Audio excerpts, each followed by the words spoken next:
ఏపీలో మరో 20 రోజుల్లో జగన్ రెడ్డి విధ్వంస పాలన అంతమవుతుందని బనగానపల్లె టీడీపీ అభ్యర్థి బీసీ జనార్దన్ రెడ్డి అన్నారు. టీడీపీ కార్యకర్తల దెబ్బకు బనగానపల్లెలో ఫ్యాన్ పార్టీ రెక్కలు విరిగిపోయాయని ఎద్దేవా చేశారు. నియోజకవర్గంలోని సంజమాల పట్టణంలో ఆయన ఎన్నికల ప్రచారం నిర్వహించారు. ఈ ప్రచారంలో నంద్యాల ఎంపీ అభ్యర్థి బైరెడ్డి శబరి పాల్గొన్నారు. ఈ సందర్భంగా టీడీపీ అధినేత చంద్రబాబు ప్రకటించిన సూపర్ 6 పథకాలను ప్రజలకు వివరించారు. టీడీపీ గెలిస్తేనే బనగానపల్లె అభివృద్ధి సాధ్యమవుతుందన్నారు. ప్రజలు జగన్ సహా ఎమ్మెల్యే కాటసాని రామిరెడ్డికి తగిన బుద్ధి చెప్పి టీడీపీని భారీ మెజార్టీతో గెలిపించాలని వారు కోరారు. బీసీ అభిమానులకు, వివిధ గ్రామాల నుంచి వచ్చినటువంటి నాయకులకు, జనసేన నాయకులకు, బీజేపీ అభిమానులకు, మా ముఖ్యంగా సోదరి మరణకు, అదేవిధంగా ఎంఆర్పీఎస్ నాయకులకు, ఎంఆర్పీఎస్ కార్యకర్తలకు అందరికీ కూడా నా శిరస్సు వంచి మీకు అందరికీ కూడా నమస్కరిస్తా ఉన్నాను. అదేవిధంగా ఈరోజు వివిధ గ్రామాల నుంచి వచ్చినటువంటి నాయకులు, వేదిక మీద ఉన్నటువంటి పెద్దలు, అదేవిధంగా కిరణ్ కుమార్ గారికి, ప్రతి ఒక్కరికి కూడా నా హృదయపూర్వక నమస్కారాలు తెలియజేస్తా ఉన్నాను. 5 సంవత్సరాల కిందట ఏం జరిగింది ఈ యొక్క మండలంలో, 5 సంవత్సరాల అభివృద్ధిని చూసి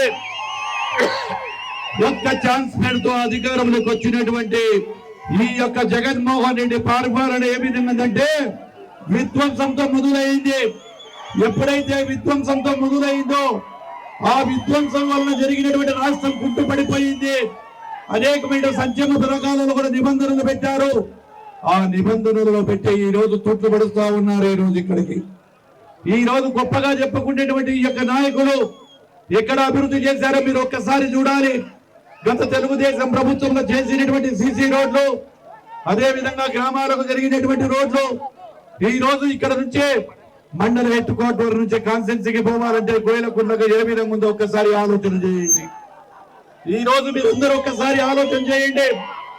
అధికారంలోకి వచ్చిన తర్వాత ఈ ప్రభుత్వం పరిపాలన గాదిని కొనేసింది.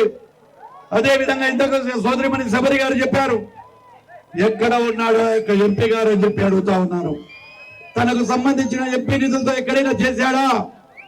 ఎక్కడ కూడా ఒక అభివృద్ధి కానీ అతని పేరు కానీ కనిపించదు. చాలా మందికి పేరు మాత్రమే తెలుసు కానీ వ్యక్తి ఏ విధంగా ఉంటాడో కూడా చూడకుండా శాసనసభ్యుల మధ్యన నలిగిపోతున్నటువంటి ఆ ఎంపీ ఒక్కసారి ప్రజల గురించి కూడా ఆలోచన చేసుకోవాలని తెలియజేస్తా ఉన్నారు. ఈ రోజు సంజామలకు నేను ఆ రోజు చేసిన అభివృద్ధి, ఈ రోజు ఈ పట్టణానికి బైపాస్ రోడ్ ఇస్తే బైపాస్ రోడ్డును కూడా మర్చిపెట్టి రివర్స్ టెండరింగ్ లో పేరు చెప్పి దాన్ని కూడా చేశారు. ఎంతో ఇబ్బందులు పడుతూ ఉన్నారు. బైపాస్ రోడ్ లేక ఆ రోజు శాంక్షన్ చేశాము, గ్రావెల్ వేసాము. ఇవన్నీ వేసిన తర్వాత కూడా మళ్ళీ ఈ రోజు రోడ్డును పక్కన పెట్టడం జరిగింది. ఏది ఏమైనప్పటికీ రేపు మళ్ళీ తెలుగుదేశం పార్టీ అధికారంలోకి రాబోతా ఉంది. ఏదైతే తెలుగు యొక్క గ్రామంలో ముఖ్యంగా ఉండేటువంటి నీటి ఎద్దరిని కూడా లేకుండా చేస్తామని కూడా మీకు హామీ ఇస్తా ఉన్నాము. చాలా రోజుల నుంచి కూడా ఈ గ్రామంలో లేకుంటే మనమే దాని వినియోగ రకంగా ఈ రోజు ప్రజలకు అందజేయాలనే ఉద్దేశంతో మళ్ళీ రేపు ప్రభుత్వం వచ్చిన తర్వాత తాగునీటి ఎద్దడి లేకుండా చేస్తామని కూడా తెలియజేస్తా ఉన్నాను. చాలా మందికి ఇళ్ల స్థలాలు లేవు, ఎంతో మంది ఇబ్బందులు పడతా ఉన్నారు. ఆ రోజు గొప్పగా చెప్పారు, జగనన్న కాలనీలు కాదు జగనన్న ఊర్లు అన్నారు. ఎక్కడ జగనన్న ఊర్లు ఉన్నాయి, ఎక్కడ జగనన్న కాలనీలు ఉన్నాయి? ఎంతమందికి సంక్షేమ పథకాలు ఇస్తున్నారు? రైతులకు సబ్సిడీలు ఇవ్వడం లేదు. రైతులందరూ కూడా ఈ యొక్క సబ్సిడీ ధరలు రాకుండా గిట్టుబాటు ధర లేక ఎంతో ఇబ్బందులు పడుతూ ఉన్నారు. ఈ రోజు అన్ని వర్గాల ప్రజలను మోసం చేసిన ప్రభుత్వం ఏది ఉందంటే వైఎస్ఆర్ ప్రభుత్వం అని ఖచ్చితంగా చెప్పగలరు. మాటల ప్రభుత్వం, ఒక అసమర్థ ఎమ్మెల్యే, ఈ రోజు అసమర్థ ఎమ్మెల్యే వలన, ఒక అసమర్థ ఎంపీ వలన ఈ యొక్క మండలంలో ఎక్కడ కూడా అభివృద్ధి నిజమైంది. కేవలం వాళ్ళు చెప్పేది ఏమి చెప్పినా కానీ కూడా క్లినిక్లు చెప్తారు, సచివాలయాలు చెప్తారు, అవి తప్ప అభివృద్ధి అవసరం లేదా? ఈ రోజు గ్రామీణ వ్యవస్థను నిర్వీర్యం చేశారు. గ్రామాలలో ఎక్కడికి పోయినా కానీ మురుగు పారుతా ఉంది. ఆఖరికి సర్పంచ్ వ్యవస్థను సర్వనాశనం చేసి వాళ్ళ నిధులను కూడా పక్కకు పంపేయడం జరిగింది. ఈ రోజు మైనార్టీ సోదరులందరికీ ఒకటే కోరుకుంటా ఉన్నా, సోదరులారా మీరు ఆలోచన చేయండి.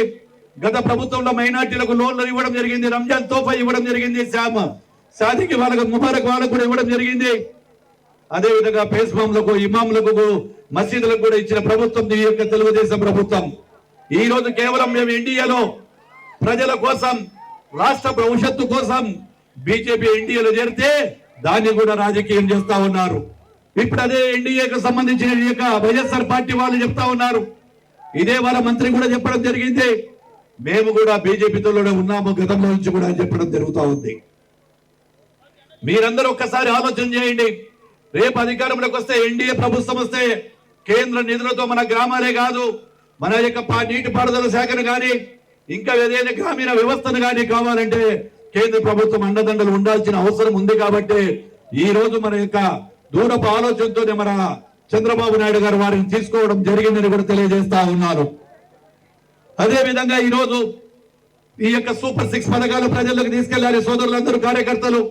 ఏదైతే మన గ్రామంలో ఈ రోజు గ్యాస్ సిలిండర్లు కొనడానికి కూడా శక్తి లేనటువంటి పరిస్థితి ఉంది. అదే విధంగా గ్యాస్ సిలిండర్ ఈ రోజు 3 సిలిండర్లు ఫ్రీగా ఇస్తామంటున్నాం మన ప్రభుత్వం వచ్చిన వెంటనే. అదే విధంగా ఆర్టీసీ ఛార్జీలు మోయలేకుంటున్నాం. గతంలో ఎప్పుడు కూడా పెంచినటువంటి ఆర్టీసీ ఛార్జీలు అని చెప్పి మోసం చేసినటువంటి జగన్మోహన్ రెడ్డికి ప్రజలు బుద్ధి చెప్పవలసిన అవసరం ఉంది. ఈ రోజు జగన్మోహన్ రెడ్డికి ప్రజలు బుద్ధి చెప్తారు. ఎక్కడ పడుతున్నా కానీ కూడా తెలుగుదేశం పార్టీ కార్యకర్తలందరూ కూడా బనగానపల్లి నియోజకవర్గంలో వైఎస్ఆర్ సిపి పార్టీ ఖాళీ అయిపోయింది. ఫ్యాను రెక్కలు ఎరిగిపోయాయి, ఫ్యాను రెగ్యులేటర్ పోయింది,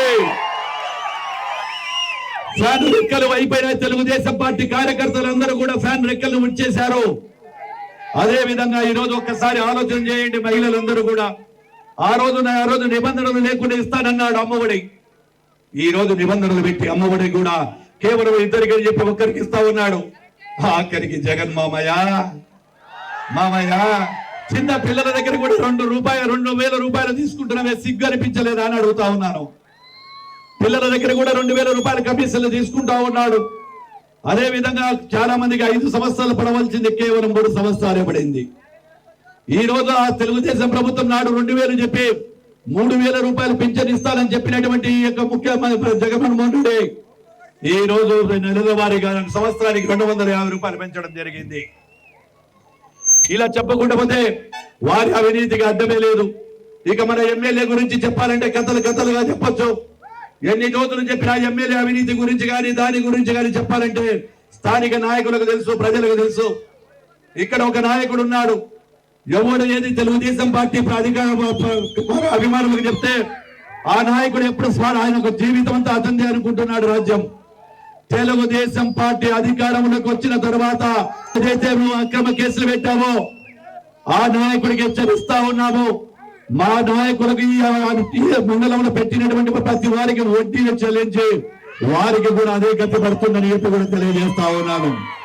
ఖచ్చితంగా తెలుగుదేశం పార్టీ అధికారంలోకి వచ్చిన తర్వాత ఏ కార్యకర్తకు అన్యాయం జరిగిందో ఆ కార్యకర్తకు న్యాయం జరిగేంత వరకు నేను మీతోనే పోరాటం చేస్తానని చెప్పి కూడా తెలియజేస్తా ఉన్నాను. అదే విధంగా మన సూపర్ 6 పథకాలన్నింటినీ కూడా ప్రజల్లోకి తీసుకెళ్ళండి దయచేసి. ఈ రోజు మనకు 18 ఏళ్ల వయసు మొదలుకొని 60 ఏళ్ల వయసులో ఉన్న వారికి ఇంట్లో అత్త ఉంటే అత్త, కోడలు, కూతురు ముగ్గురికి కూడా 18,000 రూపాయల ప్రకారం ప్రతి సంవత్సరం ఇవ్వడం జరుగుతుంది. ఇంటింటికి కుళాయిలు ఇవ్వడం జరుగుతుంది. రైతులకు గిట్టుబాటు ధర ఇస్తాము, ఇసుక ఫ్రీ ఇస్తాము. మొట్టమొదటి సంతకము డిఎస్సి మీద పెడతారని చెప్పి మన ముఖ్యమంత్రి చంద్రబాబు నాయుడు గారు చెప్పారు. ఈ రోజు పోలవరం అడుగట్టిపోయింది. రాజధాని లేని నగరం ఏం లేదు, మన పేరు చెప్పుకోవడానికి సిగ్గుపడతా ఉన్నాము. అదే విధంగా ఇసుకను కూడా ఫ్రీగా ఇస్తామని చెప్తా ఉన్నాము. ముఖ్యంగా మన అవ్వాతాతలకు ఈ రోజు చంద్రబాబు గారు ఒక వరం ఇచ్చారు. రేపు గెలిచిన వెంటనే మనం 4,000 పింఛన్ ఇంటి వద్దకే, 4,000 పింఛన్ ఇంటి వద్దకే 4,000 ఏప్రిల్, మే, జూన్ ఈ 3 నెలలు కలిపి కూడా ప్రతి అవ్వాతాతకు 7,000 రూపాయలు ఇవ్వడం జరుగుతుంది. అది చంద్రబాబు గారి ఔన్నత్యమని కూడా తెలియజేస్తా ఉన్నాను. ఏది ఏమైనప్పటికీ మనమందరము కూడా ఈ రోజు ఉండేది దాదాపుగా 20 రోజులు మాత్రమే ఉంది. గ్రామాలకు వెళ్ళండి, ప్రతి ఒక్కరికి ప్రతి గ్రామంలో వెళ్ళి తెలుగుదేశం పార్టీ అభ్యర్థి నాకు, అదే విధంగా పార్లమెంట్ అభ్యర్థి శబరి గారికి, సోదరిమణి శబరి గారికి మీరందరూ కూడా 2 ఓట్లు వేయాలని, ఖచ్చితంగా శబరమ్మకు గెలిపించుకోవాలి. నాకెంత మెజార్టీ వచ్చిందో అంతే మెజార్టీ రావాలి సోదరికి. ఎక్కడైనా సరే తగ్గేదే లేదు. మనమందరం కలిసి పని చేసినప్పుడే నిజాయితీగా ఉంటుంది. అదే విధంగా సంధ్యామల మండలంలో ఎన్నో సమస్యలు ఉన్నాయి. ఈ రోజు మనకున్నటువంటి అవుకు దగ్గర నుంచి రావాల్సిన ఎస్ఆర్బిసి ద్వారా రావాల్సిన నీళ్లను కూడా పురల బిందులకు తీసుకెళ్తా ఉంటే ఈ అసమర్థమైనటువంటి ఎంపీ ఈ ఎమ్మెల్యే ఎక్కడ కూడా వారిని అడ్డుపెట్ట చెప్పలేదు. నీళ్లు మనవి, వనరులు మనవి, మన కళ్ళ ముందర నీళ్లు తీసుకెళ్తా ఉన్నాడు, మనకు పడిగడుపులు గడుపుతా ఉన్నాడంటే కడుపుల బాధ లేస్తా ఉంది. నేను ఎమ్మెల్యేగా ఉన్నప్పుడు మిగులు జలాలు మాత్రమే పులివెందులకు తీసుకెళ్లాలి, మాకు స్థానికంగా ఉండేటువంటి మా యొక్క నీళ్లను నిల్వ ఉంచాలి. అటువంటిది ఈ రోజు ఆఖరికి అవుకు రిజర్వాయర్ ఖాళీ చేసి ఎండిపోయే పరిస్థితి తీసుకొచ్చిన ఈ అసమర్థమైన ఎమ్మెల్యేలకు రైతు సోదరులు, భూమి ఉన్న ప్రతి ఒక్కరు కూడా మీరు చెప్పాలని చెప్పి తెలియజేస్తూ, అదే విధంగా వర్షం ఎక్కువైనా ఇంతసేపు నిలబడుతా ఉన్నారంటే అది బీసీ మీద అభిమానం, తెలుగుదేశం పార్టీ కార్యకర్తల అభిమానం. వర్షం కాదు, పిడుగులు పడినా కదలరు. కదులుతామా, ఉందామా? వానదేవుడు కూడా ఈ రోజు మా ఇద్దరికి స్వాగతం చెప్తా ఉన్నాడంటే అది మీ ప్రజల ఆశీర్వాదం. ప్రజల ఆశీర్వాదం. చల్లని చూపుతో వానదేవుడు స్వాగతం పలికాడు, మీరందరూ కూడా పలికారు. ఖచ్చితంగా కూడా మళ్ళీ రేపు రాబోయే కాలంలో ప్రతి ఒక్కరు కూడా ఇంటింటికి తిరిగి సూపర్ 6 పథకాలు, అదే విధంగా ఏదైతే ఈ యొక్క వైఎస్ఆర్ పార్టీ వారి అసమర్థత చేసినటువంటి దౌర్జన్యాలు, ప్రభుత్వ వైఫల్యాలు ప్రజల్లోకి తీసుకెళ్లాలని తెలియజేస్తూ ఈ కార్యక్రమానికి వచ్చినటువంటి వివిధ గ్రామాల నుంచి వచ్చినటువంటిది తెలుగుదేశం పార్టీ కుటుంబ సభ్యులకు, కార్యకర్తలకు, వివిధ నాయకులకు, సోదరీమణులకు, అదేవిధంగా పత్రికా విలేకరులకు, పోలీస్ సిబ్బందికి కూడా శిరస్సు వచ్చి మరొక్కసారి మీ దగ్గర సెలవు తీసుకుంటున్నాను. జై హింద్, జై తెలుగుదేశం, జై చంద్రబాబు. ఒక్క నిమిషం అదే విధంగా ఇక్కడ మైనార్టీ సోదరులు కూడా ఏదైనా మా యొక్క ఇక్కడ తగినట్టు ఒక సాధికారణ కూడా అడగడం జరుగుతా ఉంది, పైన అప్పీల్ చేస్తా ఉన్నారు. ఖచ్చితంగా కూడా ఈ సంజామల మండలం హెడ్ క్వార్టర్ లో సాధికారణకు నేను చేసిన మాట విధంగా, అదే విధంగా ఏదైతే శ్మశానానికి సంబంధించినవి కానీ ఇంకా ఏ కమ్యూనిటీకి సంబంధించినటువంటి కూడా వారికి అందుకే కూడా వారి సౌలభ్యం కోసం కూడా పైన పనులు చేస్తామని చెప్తూ ఇక్కడికి వచ్చినట్టు అందరికీ కూడా మరొక్కసారి, అదేవిధంగా జనసేన నాయకులకు అందరికీ కూడా మరొక్కసారి ధన్యవాదాలు తెలియజేస్తూ సెలవు తీసుకుంటున్నాను. జై హింద్, జై తెలుగుదేశం, జై చంద్రబాబు నాయుడు, జై లోకేష్ బాబు.